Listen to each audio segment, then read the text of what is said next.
Milutin Tesla, Nikola Tesla's father, was an Orthodox priest and the son of an officer who served in Napoleon's army with his brother, a mathematics professor. He received a military education at a prestigious institution but later embraced the priesthood, where he distinguished himself.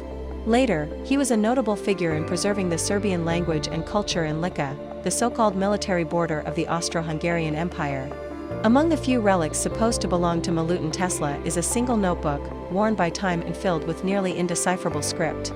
The final page captures our attention, a precious leaf from a liturgical book in Venice by the renowned Božidar Vuković in the early 16th century. This page is all that remains of a book once a family heirloom. A note reveals that the entire book was gifted to the American president, with this single page preserved as a testament to its legacy. Sava Kosanović, the son of Nikola Tesla's beloved sister, Marika, is at the heart of this mystery. Kosanović was a prominent figure, serving as a minister in Milan Stojadanovic's government and later in Tito's post-war administration. A controversial figure, Sava Kosanović played a pivotal role in transferring Tesla's legacy to Belgrade and founding the Nikola Tesla Museum.